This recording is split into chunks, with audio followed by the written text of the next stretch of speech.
जय जोहर का नारा है,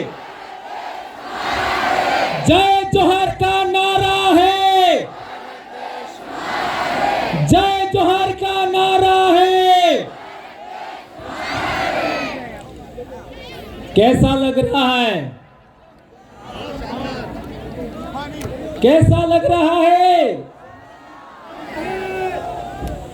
एक दिन था जब हमारे लोगों के चेहरे मुरझाए हुए थे, उदास उदास थे,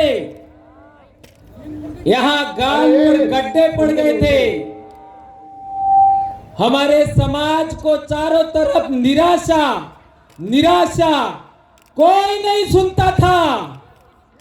आज पालवी भीलों ने वो कार्य खड़ा किया है कि सभी लोग आदिवासियों की जय जयकार कर रहे हैं। यह है जय जोहार का नारा।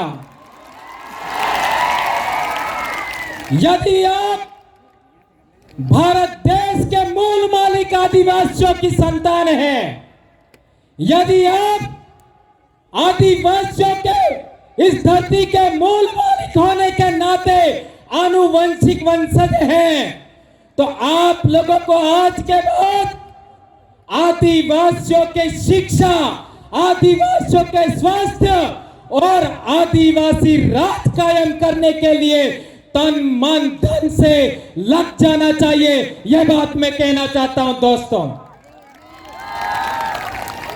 हमें गिराने के लिए कई लोगों ने क्या क्या नहीं कहा। कोई कहता था आदिवासी तो डेट का वजूर रहे, डेट को तोलो के भील तोलो।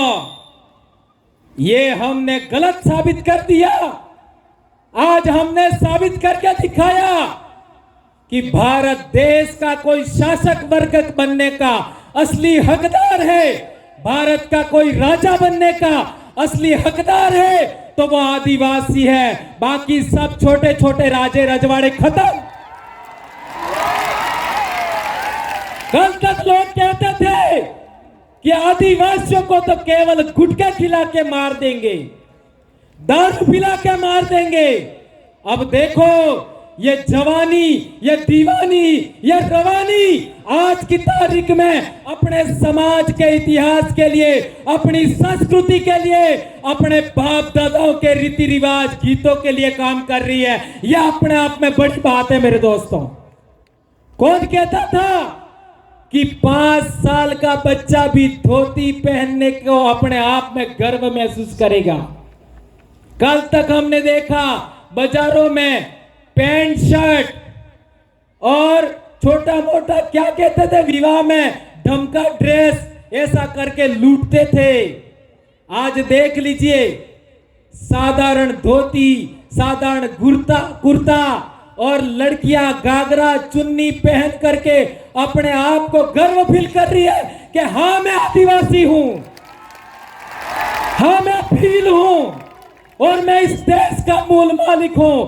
मेरे बाप दादे महान पूर्वज हुआ करते थे, इस पर गर्व कर रहे हैं। यह अपने आप में बड़ी बात है मेरे दोस्तों। कल तक हमारे बाप दादे कहते थे कि आदो आद ना धनी हमें भील अना देश ना धूल मूल धनी, लेकिन सभी लोग हम लोगों को नीचा समझते थे। हमारे आसपुर के इलाके में देखो, सलूमर के इलाके में देखो, हमारे लोगों को खाट पर नहीं बैठने देते थे। कल परसों जोथरी में एक मेरे भाई ने बताया कि हम छोटे थे तब बाल कटाने जाते थे और कोई गैर आदिवासी आ जाता तो आधा बाल काट करके हमको एक तरफ बिठाते थे और वो जो बाहर से आया उसका बाल दाढ़ी करके फिर वापस बिठाते थे। आज किसी माई के लाल की ये ताकत है क्या? कोई हमारे कार्यों के सामने ऐसा करके दिखा सकता है क्या? कोई नहीं कर सकता। यह है असली सुरमाओं की ताकत। हमारे देश के अंदर हम लोगों ने देखा कि आदिवासी जिस बात को लेकर के खुश होता है, आदिवासी के चेहरे पर खुशी होने पर कई लोगों के पिछवाड़े में आग लग जाती है। हमारी खुशी रास नहीं आती। हमने तुम्हारे संगठनों में काम किया, हमने तुम्हारे धर्मों में काम किया, हमने तुम्हारी पार्टियों में काम किया, हमको तुम्हारी खुशी पर कभी कुछ नहीं हुआ और तुम लोगों को हमारी खुशी रास नहीं आ रही है। ये बात हम लोग इसलिए कहना चाहते हैं कि हमारे समाज को कई लोगों ने कमतर आंका, लेकिन धरती बीज ने खाए, धरती बीज ने खाए।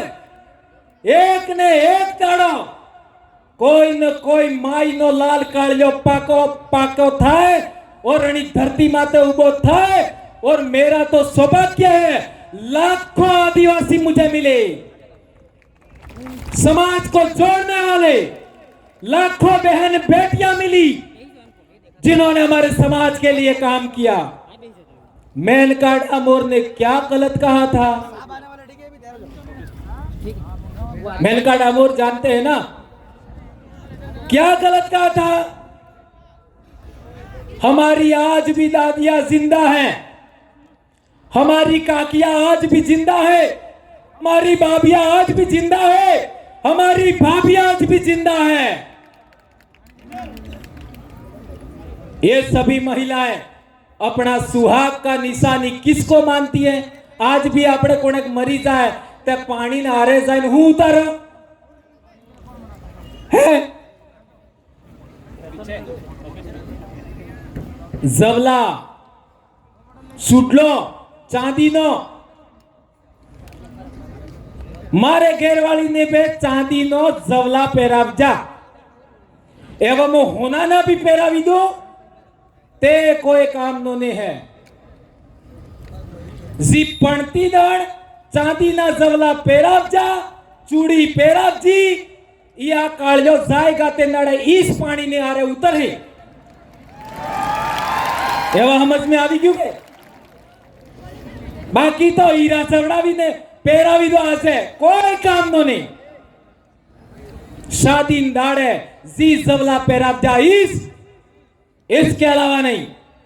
और हमारे काटे में जाते हैं लोग तो भी वही जवले पहन के जाते हैं, ये बात हमें याद रखनी है।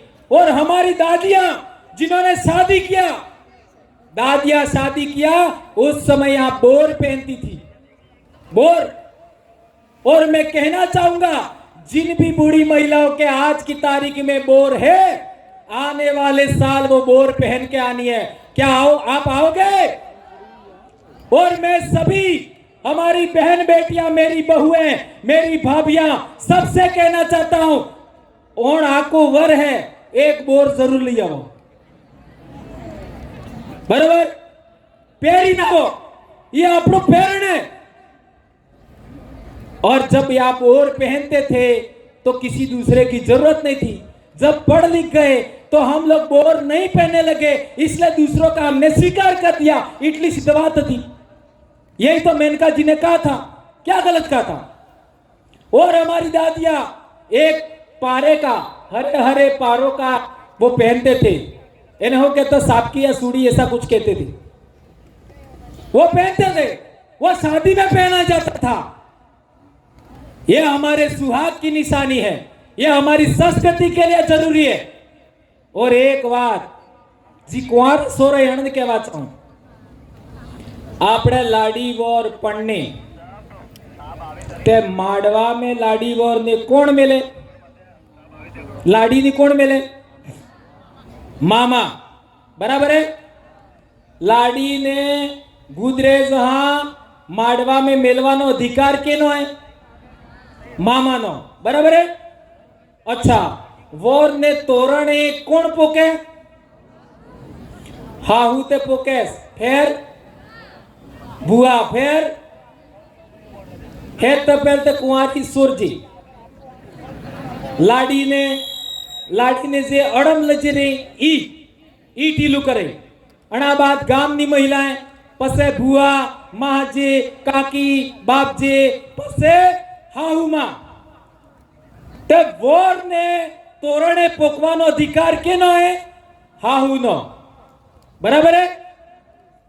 और आजकल एक नवो रिवाज आप जो है कि वोर तोरणी आवे तईवण लाड़ी गेरमी ही आवे ने तोरणे जाई ने माला पेरावे वोर ने मोजारी पण्यो तो मार घेरवाड़ी ने अंगली भी आटजी तो जईवण आती वड़ा हवड़ा जा तईवण।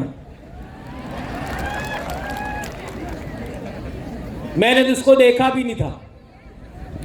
आती वड़ा बुआई हवड़ा जा तईवण अंगली आटजी। तो सोचो यदि आज एक लड़की एक दुल्हन अपने दूल्हे को वहां पर माला पहनाती है अर्थात टच करती है तो सभी महिलाओं का मां का बुआ का अधिकार का हनन हुआ कि नहीं हुआ? मेरी बहनों मेरी बेटियों मेरी काका काकियों भाभियों मेरी बहुओं यह आपके अधिकार का हनन हुआ कि नहीं हुआ? कौन कौन इस बात को मानता है कि महिलाओं के अधिकारों का हनन है? हाथ ऊंचा करके बताओ। ये पिली बाई के महिला करावी आणि महिला ने ये गलत ही कर दू करे यह समझना पड़ेगा। सोचो आपके अधिकारों का हनन हुआ यह कौन समझाएगा? ये बात हम बोलते हैं तो दूसरे लोग ये सोचते हैं और यह आदिवासी लोग तो उनके समाज की सच्ची संस्कृति है वो बता रहे। कौन बोल रहा था? मास्टर बोल रहा था। कौन बोल रहा था? मास्टर नहीं बोल रही थी। चलो एपीओ करो, चलो निलंबित करो। तब एपीओ करो निलंबित करो ते अमन ओळणी आवडतो हो है? अमन खेती नहीं आवड़ती हो? अरे हमारे बाप दादा मौका ना सोडा खाई नहीं सीखता। हमारे बाप दादा किने मारी भीख नहीं मांगती, किने गैर रोटा खावा नहीं किया, किने गैर आग नहीं फैलावता। हमें कालिया मरी संगा हो तुम्हारी नौकरी तकी हमें बाई संगा हो और नौकरी हो तमें अलजिया मने हमारे समाज न भागतो। हमारे बाप दादा मानगढ़ माता मर जा, पांच चितरिया में मर जा, लिदुड़ी बटली में मर जा, रास्ता पाल में मर जा, तारिया में अधिकार मर जाओ आरक्षण तमें आलियो का नालायको। यह अधिकार हमारे बाप दादा ने लड़ कर करके मर करके हासिल किया है। तुम क्या समझते हो इस बात को? यह अधिकार आरक्षण का अधिकार हमें हमारे समाज ने दिलाया, हमारे वीर भक्तों ने दिलाया, संत मावजी महाराज ने दिलाया, संत सुरमाल खराड़ी ने दिलाया, संत गोविंद गुरु ने भी दिलाया और पालवी भीलों ने दिलाया है हमको। ये बात हमें याद रखनी होगी। एक बात और बहुत अहम है, बहुत जरूरी हमारी विवाह पद्धति के लिए आजकल हमारे लोग अहमदाबाद जाकर के बहुत सारा पैसा कमाते हैं और यहां आकर के अपनी शादी के लिए विवाह के लिए सोने के गहने लाते हैं दुनिया भर के और हम भी मांगते हैं। लेकिन पिछले दिनों अखबार में छप करके आया था मेरी बहनों मेरी बेटियों मेरे बेटों कि 70 से 80% सोना और चांदी नकली आ रहे तो हमें किना खरा करीने जा। सोचो हमारा समाज है उसको चांदी के गहने हिस्से ही विवाह करना चाहिए, ऐसा मैं कहना चाहता हूं। मैं आप सबके सामने इन लाखों आदिवासियों के सामने सौगंध खा के कहता हूं मेरी बेटी के विवाह में एक भी सोने का गहना नहीं मंगवाऊंगा, एक भी नहीं। शादी के बाद कितने भी गहना सोने का पहना है कोई आपत्ति नहीं, लेकिन शादी में मैं सोने का गहना नहीं पहनवाऊंगा, नहीं मंगवाऊंगा। मेरी बेटी भी यहां है अभी, तो यदि हमें हमारे पैसे को बचाना है, हमारी मजदूरी को बचाना है, हमारे समाज को बचाना है, तो हमें यह भी सौगंध खानी होगी कि आज के बाद माड़वे में, पटले में सोने का गहना हम नहीं मंगवाएंगे, चांदी का ही मंगवाएंगे। और विवाह होने के बाद भले 5 गहने सोने के पहना दो, हमें कोई आपत्ति नहीं है, कोई आपत्ति नहीं है। ये बात हमारी बेटियों को गलत लग सकता है, लेकिन बेटा मैं एक बात बहुत महत्वपूर्ण कहना चाहता हूं। जब आप विवाह के फेरे के बाद 2 दिन बाद वही रकम सोने की लेके मार्केट में जाओगे, आधा पैसा भी तुमको नहीं मिलेगा। क्या ये बात सही कह रहा हूं, गलत कह रहा हूं? ये बात कठिन लग सकती है। मैं तो कहता हूं नेकलेस का कितना रुपया होता है? नेकलेस का इतना रुपया, मान लो 1.5 लाख रुपया होता है, तो नेकलेस के बदले 1.5 लाख रुपये की चांदी की रकम मंगवा लो, मना ही नहीं है। लेकिन इस गलत रकमों में, इस नकली और मिलावटी चीजों के पीछे हमें नहीं भागना, ये कहना चाहता हूं।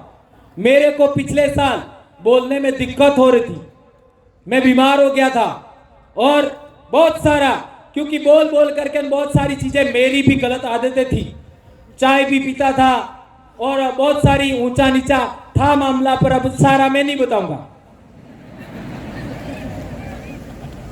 तो हॉस्पिटल गया मैं चंडीगढ़, तो वहां डॉक्टर ने मेरे को कहा आज के बाद चाय नहीं पीनी है। तो मैंने कहा ठीक है। गेहूं नहीं खाना है, तो मेरा माथा ठनका, यार गेहूं नहीं खाऊंगा तो क्या खाऊंगा। लेकिन डॉक्टर ने बताया पहले जो गेहूं होता था ऐसा गेहूं अब नहीं है। ये पंजाब हरियाणा से जो पेस्टिसाइड, उर्वरक, इन रासायनिक पदार्थों से जो गेहूं पक करके आता है वह बहुत ज्यादा जहरीला है और हमारे लिए बहुत सारा नुकसानदेह है। अब क्या है कि मेरे सामने दिक्कत होगी, अब खाऊंगा क्या, पर उन्होंने बताया नहीं। लेकिन हम जैसे जैसे 2-3 दिन गुजर गए तो उन्होंने हमको कोदरे के चावल खिलाए। कोदरा कड़ी कड़ी डीटा तो सो करो नहीं, ये लड़कियों ने नहीं देखे, जानबूझ के हाथ ऊंचा कर रही।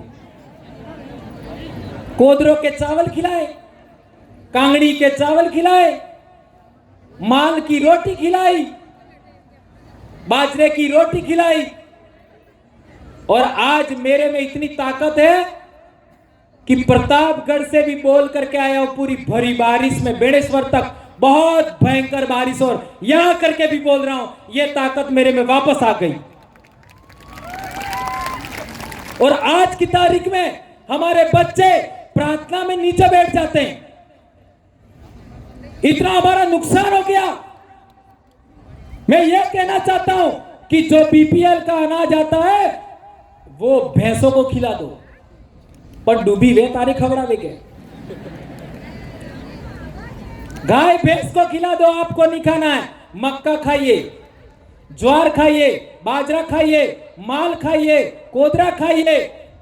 ये जो मोटा अनाज है जिसको मिलेट्स कहते हैं वो हमें खाना है, पातरिया खाना है। लेकिन ये गलत चीजें हमको नहीं खानी है। मार्केट में मिलने वाला तेल भी सही नहीं है, मार्केट में मिलने वाला दूध भी सही नहीं है, घी सही नहीं है, मसाले भी सही नहीं है। और अब हमने फैसला लिया है कि हम लोग आने वाले मार्च अप्रैल तक आंध्र प्रदेश के आदिवासी जो मसाले पकाते हैं, हल्दी पकाते हैं, काली मिर्च उगाते हैं, चावल उगाते हैं, वो हम डूंगरपुर मंगवाने वाले हैं। और यही बात आदिवासियों को हम खाने के लिए हम लोग देने वाले हैं। आज स्कूलों में देख लो, आज स्कूलों में देख लो, बहुत गंभीर बात मैं उठा रहा हूं। अब चाहे कुछ भी हो जाए, ये बोले बगैर मैं नहीं रह सकता। यदि मैं नहीं बोला तो मैं भी मास्टर नहीं हूं, ऐसा कह सकते हो आप। 8वीं क्लास में, एक क्लास में 2-3 बच्चे स्कूल छोड़ देते, 8वीं क्लास में। 9वीं क्लास में 10 बच्चे स्कूल छोड़ देते, 10वीं क्लास में 15 बच्चे स्कूल छोड़ देते हैं। ये बात सही है गलत है? हर एक स्कूल में यही हाल है। 8वीं में 2-3 बच्चे, 9वीं में 10 बच्चे और 10वीं में 15 बच्चे स्कूल छोड़ देते हैं और 10वीं के बाद बहुत कम छोड़ते हैं। इसका कारण क्या है? इसका कारण क्या है? आपने देखा होगा 8वीं क्लास નો સોરો ચાહે તમારો વે કે મારો વે ઈ ફેશન કરવાનું શરૂ કરે। વાળ ઓસા દેસા કપાવે, ओसा नेसा गोते फैशन करे, मीदी लगावे, है ना? ऐसा नाटक करना 8वीं क्लास में बच्चा शुरू करता है। और जिस बच्चे को पाठ पढ़ना नहीं आता है 8वीं क्लास में, ध्यान रखना, बहुत गंभीर बात उठा रहा हूं मैं, जिस बच्चे को 8वीं तक पाठ पढ़ना नहीं आता है वह बच्चा अलग रास्ता चयन करता 8वीं क्लास में।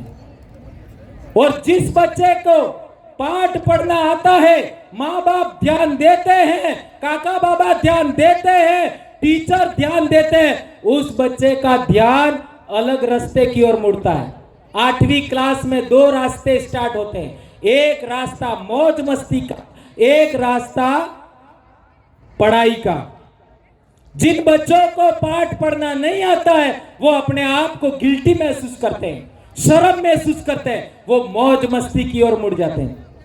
और मौज मस्ती की ओर मुड़ने वाले बच्चे व्रत उपवास में फंस जाते हैं, इसके बाद नशे में फंस जाते हैं, इसके बाद बाइक राइडिंग में फंस जाते हैं, इसके बाद और बहुत सारा आप सब जानते हैं। और वो बच्चे क्या करते हैं आगे जाकर के? बाइक राइडिंग करने के लिए, मोटरसाइकिल 1.5 लाख की लाने के लिए, चलाने के लिए पेट्रोल भी तो चाहिए, कहां से लाएगा? फोन चलाने के लिए रिचार्ज भी करना पड़ेगा, कहां से लाएगा?